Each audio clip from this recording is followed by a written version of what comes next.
everything inside you is moving together in harmony with the universe. No! Not the time for coaching! Oh my God! So I didn't... Kumusta kaibigan? Ang kwento nating itatampok ngayon ay ang napakagandang pelikulang Freelance.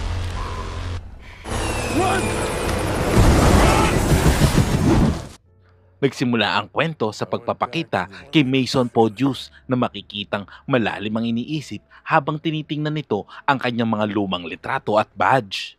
Aminado siya na lumaki siyang walang direksyon ang buhay. Nagawa niya ang mga bagay na karaniwang ginagawa ng karamihan at naging padalos-dalos sa kanyang mga naging desisyon. Habang nakatingin sa mga larawan, naalala niya na 1 taon na lamang sana ay gagraduate na siya sa kanyang law school. Ngunit nagpasya siya na sumali sa militar at naging Special Armed Force Operative. Pagkatapos ay nagpasya siyang magpakasal sa kanyang nobyang si Jenny at nagkaroon sila ng isang anak na babae na nagngangalang Casey. Nang mga panahong iyon, habang sila ay nasa isang misyon upang huliin ang isang lalaking nagngangalang Juan Venegas, hindi lang ang kanyang layunin sa buhay ang nawala, kundi pati na rin ang kanyang mga kasamahan. Dahil dito, napilitang umalis si Mason sa serbisyo at nagpatuloy sa pagiging abogado. Balik sa kasalukuyan, makikitang hinatid ni Mason sa paaralan ang kanyang anak na si Casey. Bago ito bumaba ng sasakyan, sinabi nito na mayroon siyang kaklase na sinubukan siyang halikan. Nang marinig ito ni Mason, pinayuhan niya ang kanyang anak na sikmuraan sa muka ang batang lalaki kung muli siyang susubukang halikan. Pagkatapos ay nagpaalam na sa kanya ang kanyang anak at pumasok na siya sa kanyang trabaho. Ilang sandali pa, dumalaw sa kanyang opisina ang isang dating kaibigan na nagngangalang Sebastian Earl. Si Sebastian ang umahawak sa isang kumpanyang tinatawag na Contracted Defense Initiatives. Nais kuhanin ang kanyang serbisyo nito para maging personal security ng isang kilalang journalist na nagngangalang Claire Wellington. Dahil pupunta ito sa isang eksklusibong interview sa Pangulo ng Ponya na nagngangalang Juan Venegas. Naalala naman ni Mason na si Venegas ang kanilang target bago mamatay ang kanyang mga kasamahan, kaya't nagpasya siyang huwag tanggapin ang trabaho. No. Subalit nang mag-alok si Sebastian ng malaking halaga, napilitan siyang pumayag dito. Sa ibang eksena, nalaman niya na pinatawag ng principal sa school ang kanyang asawang si Jenny. Dahil sinikmuraan sa mukha ng kanyang anak ang batang lalaki na sumubok na humalik dito. Dahil dito, nagtalo silang mag-asawa na lalong sumira sa kanilang problemadong pagsasama. Pagkatapos, nalaman ni Jenny ang tungkol sa trabahong inalok kay Mason. Nag-aalala man, ngunit sa huli, hinayaan niyang tanggapin ito ni Mason at umalis pansamantala sa pag-asang baka ito ang kailangan ng asawa upang muling makabangon sa kanyang nakaraan at muling maging masaya. Samantala, nakilala ni Mason ang journalist na si Claire Wellington at pagkatapos magpakilala, diretso silang nagtungo sa paliparan. Habang nasa loob ng eroplano, binigyan ni Claire ng briefing si Mason tungkol sa kanyang gagawing trabaho. Ito ay ang protektahan siya sa anumang paraan. Paglapag nila sa airport, sinalubong ni Venegas si Claire habang sinuri namang maigi ng mga security ni Venegas si Mason. Pagpasok nila sa sasakyan ni Venegas, nagulat si Mason nang malaman na may impormasyon na ito tungkol sa kanya at alam nitong dati siyang miyembro ng Special Armed Forces. Former Army Special Forces, right? Ilang sandali pa, habang nasa gitna sila ng tulay, biglang sumabog ang security car sa kanilang harapan. Inambush sila ng mga rebelde na naglalayong patayin si Venegas. Mabilis namang kumilos si Mason habang nagpapalitan ng mga putok ng baril.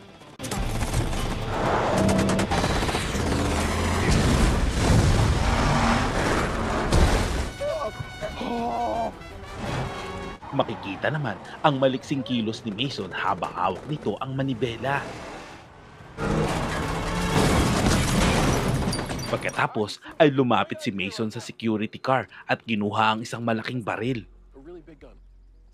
Inutos naman ni Venegas kay Mason na tulungan siyang protektahan ang kanyang mga tao. Ngunit tumanggi si Mason at sinabing ang mismong mga tauhan ni Venegas ang nagplano ng pagpatay sa kanya. And you will come with me to the capital and help me protect my people. Your people just tried to kill you. All right? Count us out. Pagkatapos ay umalis si Mason kasunod si Claire at nagtungo sa kagubatan upang sandaling magpahinga. Di nagtagal, dumating din si Venegas na sumunod din pala sa kanila. Ilang sandali pa, tumawag naman si Mason kay Sebastian para humingi ng tulong. Agad namang nangako ito at sinabing magpapadala ng isang chopper. Pagkatapos ay hiniram ni Venegas ang telepono ni Mason upang makahingi din ng tulong, ngunit tumanggi ito. Kaya't nagbanta si Venegas na ipapaaresto siya bilang isang foreign spy. Nagalit naman si Mason kaya hinugot nito ang kanyang baril at itinutok dito. Sa mga oras na yun, pumagitna na si Claire at hinikayat si Mason na tulungan si Venegas. Binigay nito ang telepono at tinawagan nito ang kanyang pamangkin na si George na nagulat naman nang malaman na buhay pa siya. Alam ni Venegas na si George ang utak ng pag-ambush sa kanila. Sinabi niya dito na ginagamit lang ito ng mga rebelde dahil siya ay isang tanga. Muli namang hiniling ni Venegas ang tulong nila Mason, ngunit umalis lamang ito kasunod ni Claire at iniwan siyang mag-isa. Sinubukan ni Claire na kumbinsihin si Mason na tulungan si Venegas upang mai-report niya ang lahat ng detalye. Ngunit determinado naman si Mason na huwag itong tulungan. Nagtataka naman si Claire kung bakit galit na galit si Mason dito. Ilang sandali pa, nakita ni Mason ang isang helicopter na lumilipad palayo pagkatapos maibaba ang dalawang armadong lalaki. Kinutuban agad si Mason na hindi ito dumating para tulungan sila. Mabilis silang tumakbo palayo sa mga armadong lalaki habang pinapaputukan sila ng helicopter.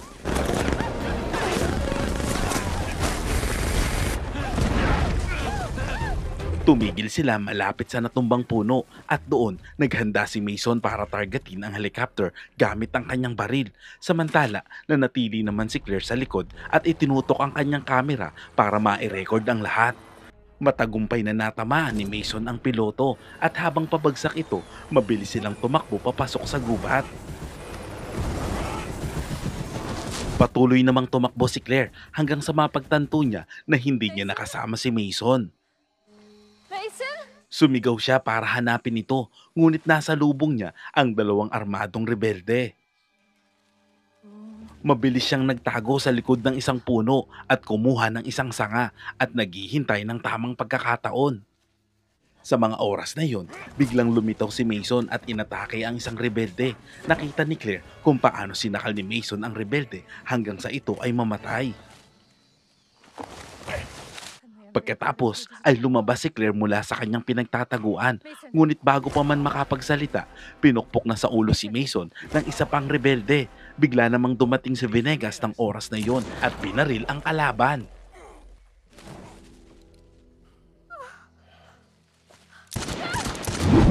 Samantala, si George at ang kanyang grupo ay dumating sa lokasyon ng bumagsak na helicopter. Dumating din ang leader ng mga rebelde na nagngangalang Colonel John.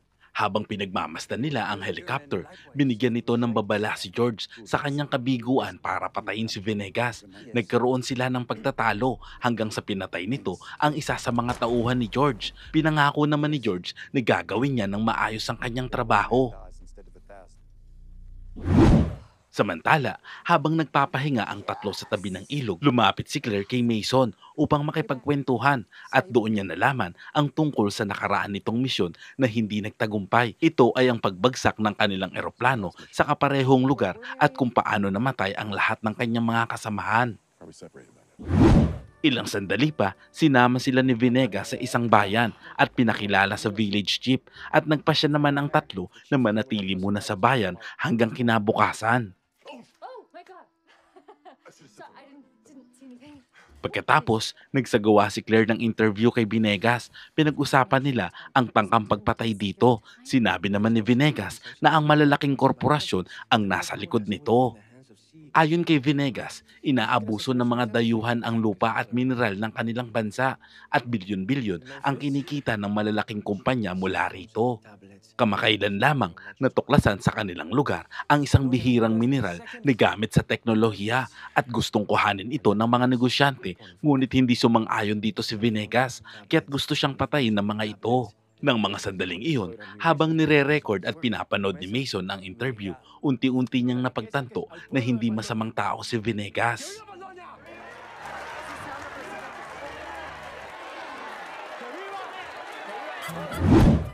Kinabukasan, ginising ni Mason si Claire at sinabing magbihis dahil aalis sila. Ayaw pa sana ni Claire dahil nais niyang malaman ang buong kwento ng rebellion sa Palonia.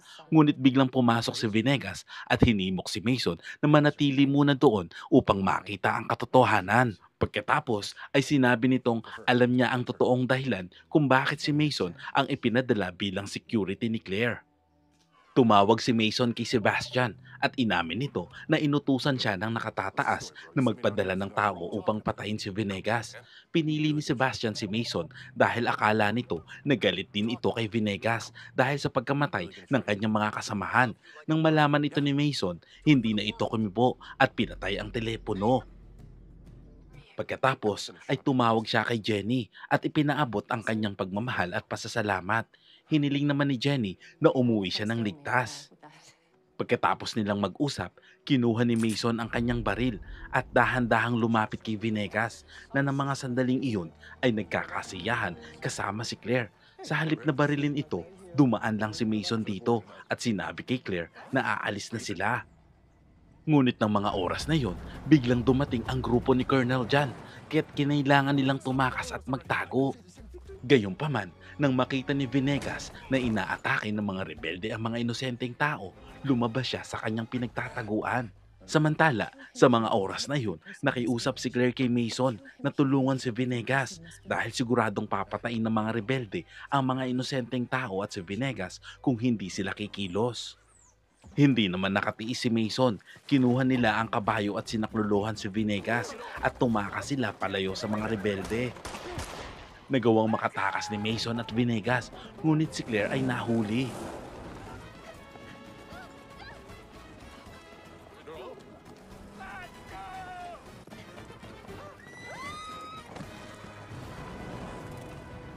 Sa mga oras na yun, alam nilang hindi nila kayang talunin si Colonel John at ang kanyang mga tauhan, kaya't nagdesisyon ng dalawa na mag-focus muna kung paano iligtas si Claire. Nagpalipas sila ng gabi sa isang simbahan bago nakipagkita sa isang pinagkakatiwalaang tao ni Venegas, isang lalaki na nagngangalang Bobby upang humingi ng tulong. Kinabukasan, nagtungo si Mason sa bayan upang makipagtagpo kay Colonel John habang ng mga sandaling iyon, nagtatago naman si Venegas sa di kalayuan. Makikita na nakatayo si Mason sa gitna ng bayan habang inihintay ang pagdating ni Colonel John. Ilang sandali pa, dumating na ang mga ito kasama ang rebeldeng grupo habang bihag nila si Claire. Nagkatutukan ng baril sila Mason at Colonel John. Pagkatapos ay inilabas ng isa sa mga rebelde si Claire at pinaluhod habang nakatutok ang baril sa ulo nito.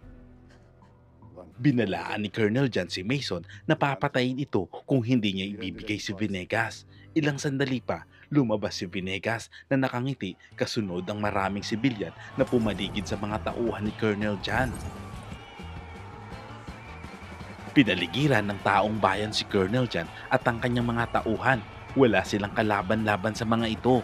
Hindi naman nagsayang ng oras ang tatlo at mabilis silang umalis sa lugar na iyon. Gamit ang isang lihim na daan, pumasok sila sa opisina ni Venegas sa palasyo na sa mga oras na iyon ay naroon din si George. Nagulat ito nang makita ang tatlo.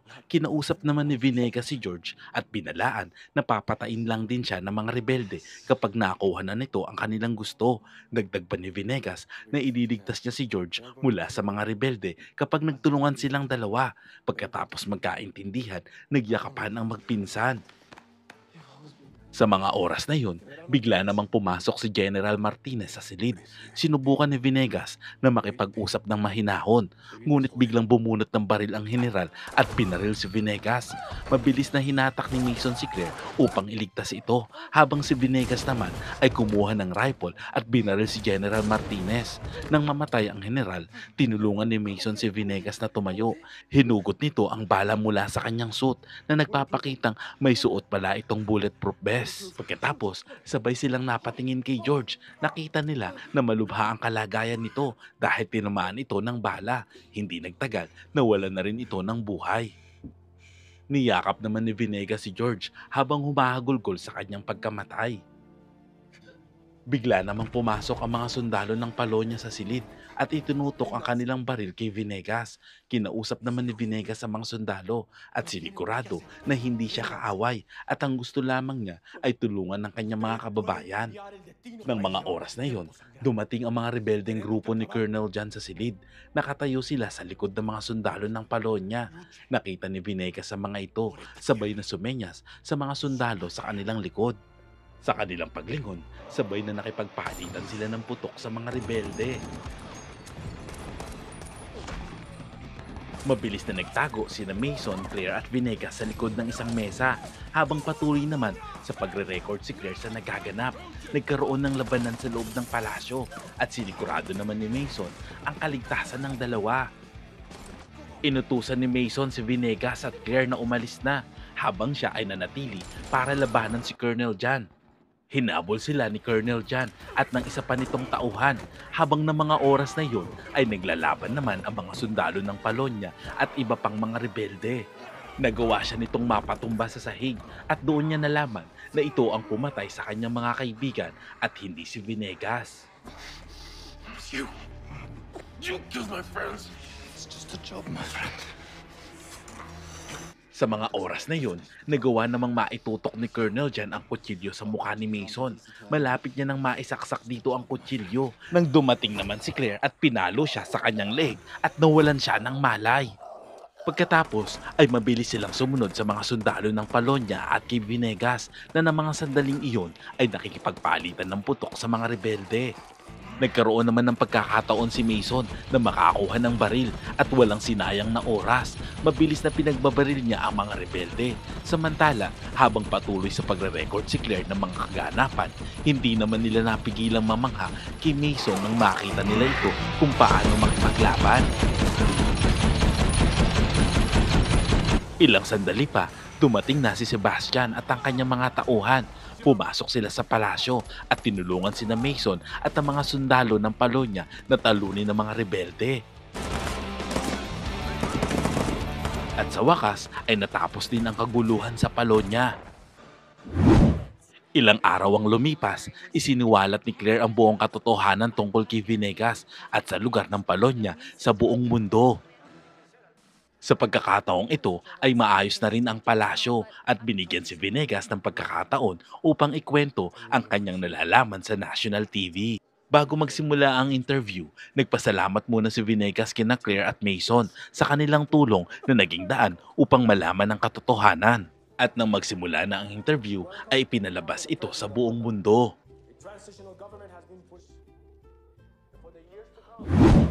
Pagkatapos, bumalik si Mason sa kanyang tahanan mula sa trabaho sa Polonia at masiyang sinalubong ng kanyang asawa at anak. Isang araw, nakatanggap si Mason ng mensahe mula kay Venegas na nagsasabing pinadalhan niya si Mason ng maliit na regalo. Ang maliit na regalong ito ay isang malaking halaga ng pera na ipinadala sa kanyang bank account. Ngumiti si Mason habang naglalakad pabalik sa kanyang sasakyan kung saan naghihintay ang kanyang asawa at anak. Salamat kaibigan at umabot ka sa punto ng video na ito. Anong masasabi mo sa ending ng kwento? Kung nagustuhan mo ito, ay pwede ba ako makahingi ng like at pakitype naman sa comment section ang salitang astig. At kung bago ka naman sa aking munting channel, ay pasubscribe naman po bilang suporta at para maipagpatuloy natin ang paghahatid ng magagandang movie recap. Panoorin mo na rin po ang buong movie pag may time ka. Sana'y nagustuhan mo kaibigan ang kwentong ating itinampok. Kung magkagayon ay baka naman pwedeng pakilike ang videong ito at pasubscribe na rin sa aking channel.